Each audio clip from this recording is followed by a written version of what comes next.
Gracias. Bueno, yo quisiera subrayar lo que ya algunos de mis colegas han comentado, en el sentido de que la casilla única, que implica una novedad cada 3 años, ya la vivimos en una primera experiencia gradual en 2015, cuando hubo solo elección a diputado federal y coincidió con elecciones locales. Ahora llega a su máxima expresión, es decir, cuando más elecciones coinciden en una misma casilla. Esta actualización, que en buena medida describía el consejero Baños, no ahora en su intervención, sino en su artículo de prensa del día de hoy, pues implica ventajas para los ciudadanos.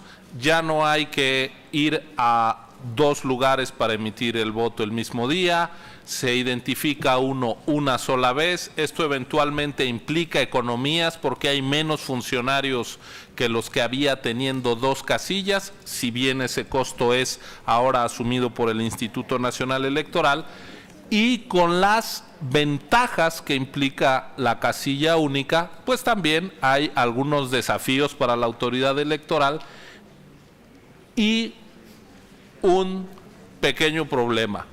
Se diseñó la casilla única, pero no se cambió a cabalidad el procedimiento de escrutinio y cómputo propio de la casilla individual, de la casilla local o de la casilla federal. Entonces, se incrementó el número de votaciones a procesar, a contar, pero no se agilizó el mecanismo, no se actualizó para permitir que los resultados preliminares y de conteo rápido se produjeran con mayor celeridad. Yo quisiera señalar que las claves de la certeza en el cómputo de la casilla, porque en medio de todo este debate habría que subrayar lo siguiente: la garantía de que el voto se va a contar escrupulosamente y se va a respetar está dada. Jamás se modificó ello en el reglamento del INE y es más, tampoco lo cambia la sentencia del tribunal. ¿Cuál es la clave de la certeza el próximo 1 de julio? Que quienes van a contar los votos, quienes van a instalar las casillas, son ciudadanos escogidos al azar, capacitados, y que además van a trabajar bajo la supervisión y con la presencia de los representantes de los partidos políticos y de los candidatos independientes.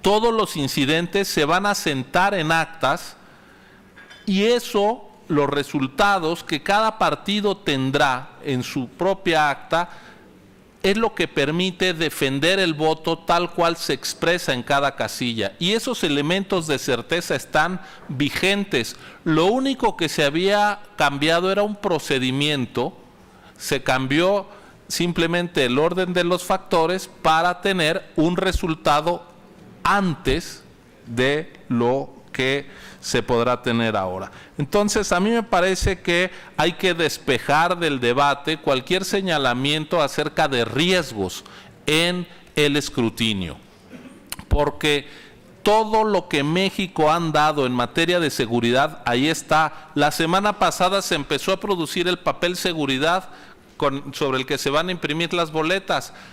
Ese papel, que es infalsificable, impide que alguien llegue en cualquier momento con otras boletas a quererlas depositar. Además, los propios funcionarios de casilla pueden firmar estas boletas por la parte trasera para comprobar que están contando votos que fueron marcados sobre las boletas que ellos mismos entregaron. Entonces, la posibilidad de que alguien en algún momento quisiera introducir un voto que fuese ilegal, pues está atajada y va a seguir estando atajada. Otro elemento, además de confianza, es que pues se va a revisar que cuando se llene el acta se incorporen todos los votos emitidos para cada votación, y eso implica pues asomarse a lo que se depositó en todas las urnas. Esa revisión se puede hacer al principio, como decíamos nosotros, o bien una a una, como dice la ley, pensando en la casilla separada, en la casilla local o en la casilla federal. Otro elemento que no podemos dejar de considerar es que los ciudadanos que van a contar los votos empezarán alrededor de las 7 de la mañana su trabajo, para las 8 permitir que se empiece a sufragar. Esto quiere decir que cuando cierre la votación a las 6 de la tarde llevarán más de 11 horas trabajando, y que los cálculos que ha hecho la Dirección de Organización, que en efecto ya se señalaban en el sentido de que puede acabarse hacia las 12:30 de la noche, pues estamos hablando de más de 17 horas de trabajo para ciudadanos que no son funcionarios electorales, que no son expertos en la materia electoral y que de manera voluntaria van a estar prestando sus servicios. Es relevante entonces tomar todas las medidas para que ese arduo trabajo se les facilite y para que se cometan la menor cantidad de errores en el llenado de las actas. Déjenme recordar que, por ejemplo, simplemente por la existencia de 3 coaliciones a la elección presidencial, por esos 3 candidatos se podrá votar por cada uno de 7 maneras distintas de forma correcta. Estamos hablando de 21 formas de votar en una sola boleta solo por los candidatos de las 3 coaliciones. Vamos a ver cuántos candidatos independientes llegan, pero eso va a dilatar el trabajo de escrutinio y cómputo en las casillas. Por eso era importante que esta labor de contar con toda precisión los votos pudiera traducirse en un llenado inmediato del acta, es decir, concluyendo el escrutinio. A mí me parece que todavía puede haber espacio para que nosotros exploremos, y espero que con el acompañamiento del Tribunal Electoral, algún mecanismo para asegurar que ese día en la noche, como ocurre en toda democracia, se tengan resultados en manos de la ciudadanía. El derecho a la información debe de orientar también nuestro trabajo, y a mí me resulta complicado pensar en que desde las autoridades construyamos escenarios de ausencia de información.